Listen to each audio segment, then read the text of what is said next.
the Young Dudes by MsKingBean89, Chapter 134, 7th Year, Valentine's Day 1978.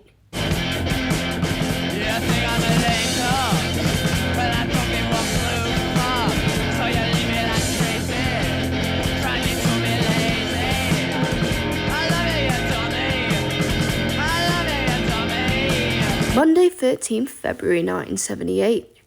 You know, Lily yawned, other boyfriends might take the night before Valentine's Day to plan something nice for their girlfriends, rather than an assault on other students.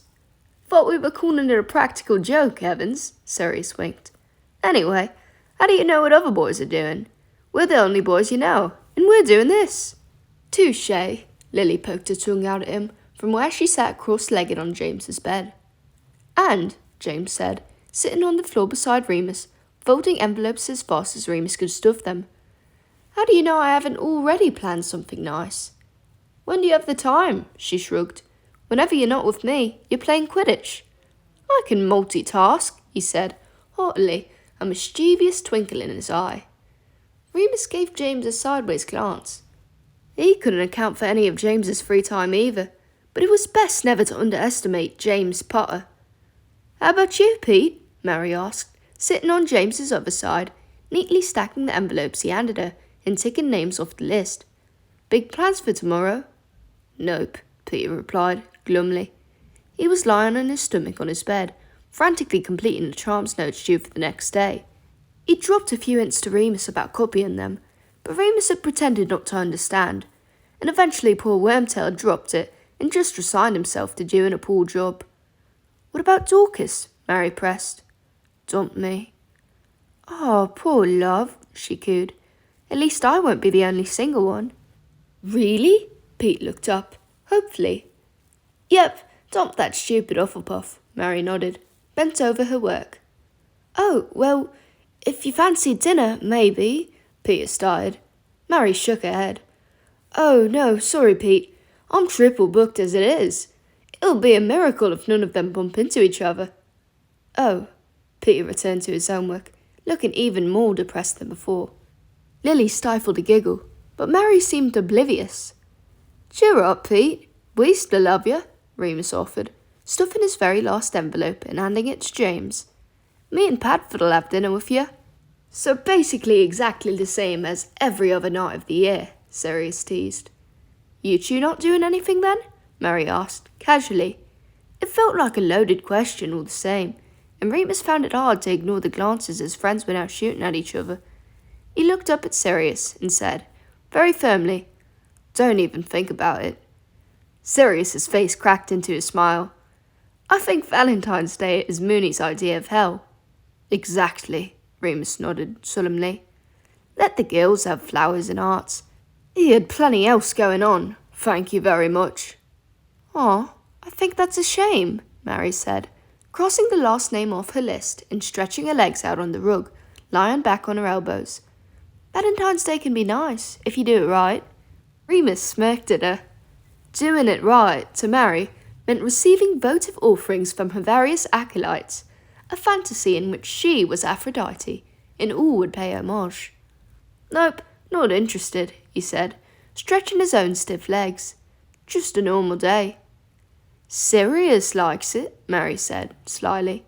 He was always a dead romantic. When we weren't fighting, Sirius interjected. Remus looked at him and realised he had never actually considered whether or not the other boy was interested in celebrating the day. He just assumed they were on the same page. Anyway, that was different, Peter mused, sucking the nib of his quill and getting ink on his lip. What was? Mary asked. When Padfoot was going out with you, Peter replied. Obviously he did all the mushy stuff then. Obviously, Lily spoke up. Remus cringed. He could see where this was going. The redhead had her hackles up. It didn't happen often, but when it did, it always ended in a scolding. What do you mean, Peter? Peter saw it coming too, but bless him, he tried to explain himself. I wasn't being nasty, he said. It's just, well, it's not the same thing, is it? Yes, it is, Mary frowned. James was clearly an odd Jew. Remus sighed inwardly, He looked up at Sirius, who shrugged at him. Remus held out his hand, and Sirius hopped off the bed to take it, pulling Remus to his feet. Remus cleared his throat. "If you've all finished discussing our relationship amongst yourselves?" They all looked up, sheepishly. "Sorry, Mooney. Sorry, Remus." "Let's move on, shall we?" Remus raised an eyebrow and leaned against his bedpost with his hands in his pockets. He nodded at the pile of sealed envelopes. "We need to pass those around tomorrow, as soon as possible. I think probably best to do it at breakfast, so it gets mixed in with the regular post and doesn't look suspicious." This was met with a murmur of general agreement. "Don't forget, the ink only becomes legible when the right person gives their name," Remus continued. He went over to his bedside table for his matchbox of cigarettes and slid one out. "That was such a good idea. I can't believe you did it so quickly," Mary said. She didn't know that the spell they used was exactly the same one on the Marauders' map, and they weren't going to tell her. "You are in the presence of greatness, MacDonald," Sirius said, taking Remus a cigarette the second he lit it. Remus sighed and pulled out another. "At least open a window if you have to smoke in here," James sighed. "We have to smoke in here," Sirius said, flicking his wand at the windows so that they flung wide open. "Because our poxy head boy banned smoking in the common room." "All the prefects voted on that, actually," Lily said, wryly. "See, Mooney?" Sirius nudged him with his hip. "This is why you should have stayed a prefect. You could have been the voice of dissent." "Truly tragic," Remus exhaled smoke. "Right, I'm off to bed then," Mary said, getting up, lifting the pile of invitations and setting them down on James's trunk. "I'm looking forward to this. Be nice to have something else to think about." "I'll come with you," Lily said, getting up too. "Shall I walk you back?" James leapt to his feet. Both girls giggled, as if he had said something charming, rather than ridiculous.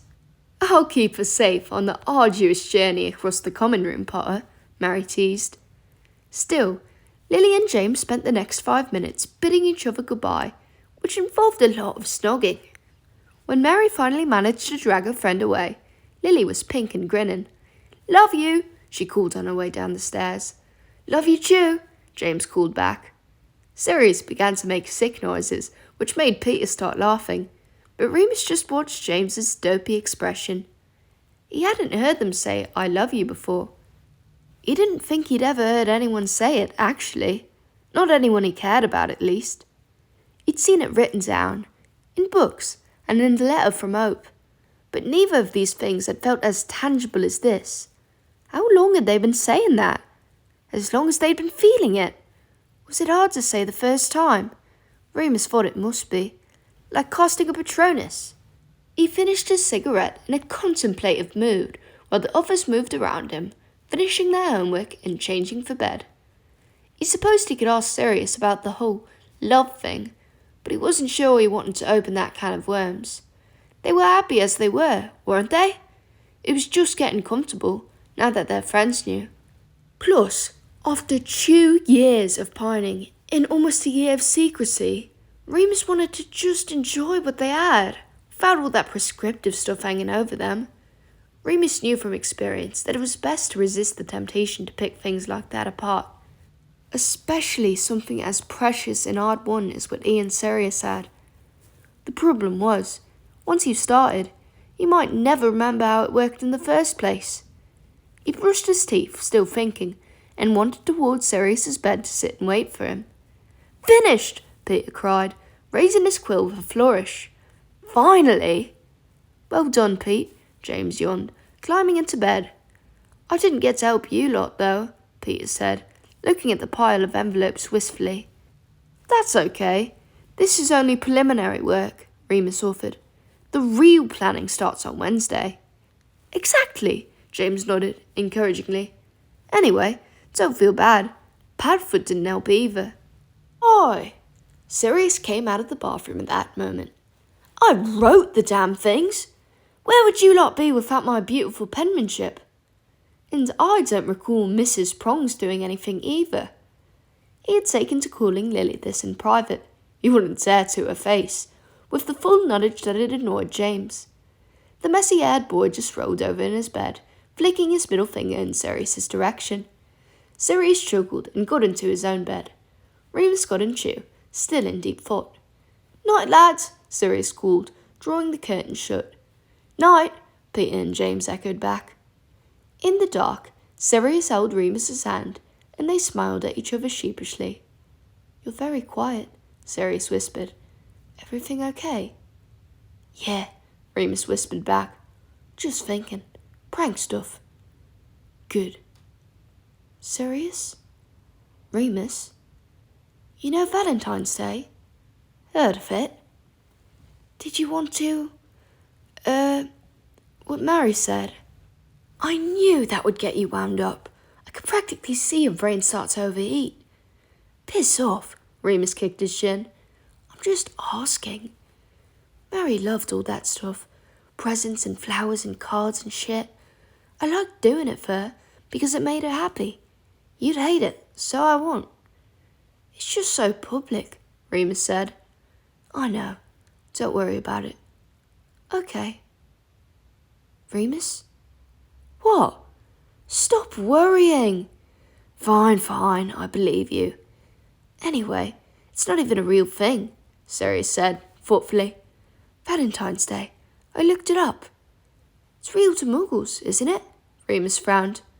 He couldn't say he'd given it much thought.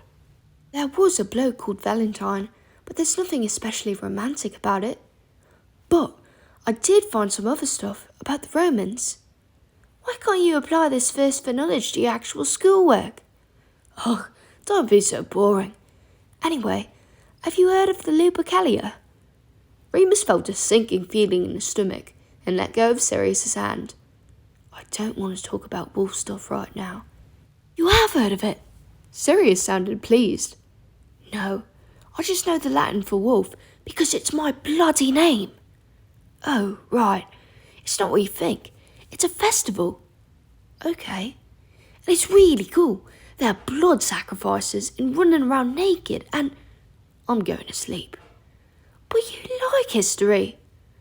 "Shut up, Padfoot. He wants to go to sleep," James shouted from across the room. "And so do I." "Yeah," Peter echoed. "Mind your own business," Sirius shouted back. "Sonora quiescus," Remus muttered, creating a dry bubble of silence inside the bed. He still whispered when he spoke, though, because it was weird to talk at a normal volume in the dark. "I said I didn't want to talk about wolf stuff. God! I was only trying to make you feel better about Valentine's Day. I didn't feel badly about it in the first place. Okay, sorry I misread you." Sirius was whispering too, but loudly, obviously annoyed. "You were all quiet about it, and I wanted to cheer you up. I thought you were jealous of Lily and James." "Jealous? That's the wrong word. You were just... I saw you watching them, kissing and stuff, and being all mushy. And I know you hate public displays of affection, but I don't know. It's not like we have a choice either way." Remus blinked in the dark, rolling back over to see Sirius's face. "It bothers you, doesn't it?" It had to, because it had never bothered Remus before. Suddenly, he realised what it had all been about. "A bit, maybe," Sirius replied, honestly. Remus fumbled under the duvet for his hand again.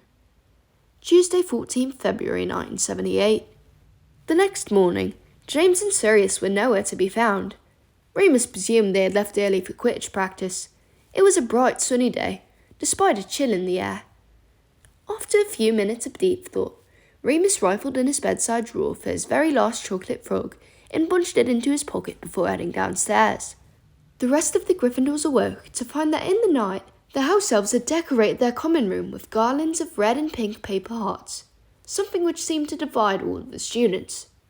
"It's hardly appropriate in a school," Christopher grumbled, meeting Remus and Mary on their way up the portrait. "Oh, I think it's lovely," Mary sighed, cheerily. She was subtly dressed for the occasion, wearing a red ribbon in her hair and red enamel studs in each earlobe. Christopher shook his head grimly at her.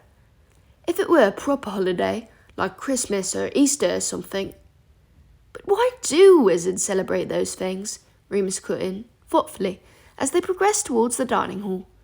Every corridor was also decked out in pink and red crepe paper, and there seemed to be music coming from somewhere.